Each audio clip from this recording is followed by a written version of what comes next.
మా excellence properties నుండి మరో ప్రతిష్టాత్మకమైన 5 ఎకరాల వైటీడీఏ అప్రూవల్ ప్రాజెక్ట్ని కస్టమర్స్ కోసం తీసుకురావడం జరిగింది. ఇందులో BT roads, under ground drainage, electricity, curbing stones, over head water tank, children's play area, total venture, compound wall, gate with arch, CC camera ఇలా చాలా డెవలప్మెంట్స్ కంప్లీట్ చేశాము. ఈ లొకేషన్ హైలైట్స్ చూసుకుంటే తెలంగాణ తిరుపతిగా ప్రసిద్ధి చెందిన యాదగిరిగుట్ట శ్రీ లక్ష్మీ నరసింహస్వామి టెంపుల్ 2000 కోట్లతో రెనోవేట్ చేయడం జరిగింది. గుట్ట చుట్టూ మల్లాపూర్, బస్వాపూర్, రాయగిరి, సైదాపూర్ ఇలా 7 గ్రామాలను కలుపుతూ వైటీడీఏ రింగ్ రోడ్ తో పాటు గుట్టపైకి రోప్ వే రానుంది.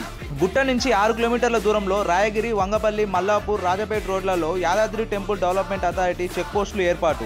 రాయగిరి చెరువును మినీ ట్యాంక్ బండ్ గా ఏర్పాటు చేస్తూ 8 టీఎంసీల స్టోరేజ్ తో గుట్ట నీటి అవసరాల కోసం బసవాపూర్ రిజర్వాయర్ ని నిర్మించారు. 330 కోట్లతో సికింద్రాబాద్ నుండి యాదాద్రికి హై స్పీడ్ ఎంఎంటీఎస్ రైల్, అలాగే సైదాపూర్ లో 50 ఎకరాల్లో bus stand and bus depot develop చేస్తున్నారు. ఇప్పుడు చెప్పండి, ఇన్ని విధాలుగా అభివృద్ధి చెందుతున్న మన యాదాద్రిలో వైటీడీఏ అప్రూవ్డ్ ప్రాజెక్ట్ లో అన్ని డెవలప్మెంట్స్ తో మనకంటూ సొంత ప్రాపర్టీ ఉండాలని కోరుకునేవారు వెంటనే కాల్ చేయండి. మీ కలల ఫ్లాట్ ని బుక్ చేసుకోండి.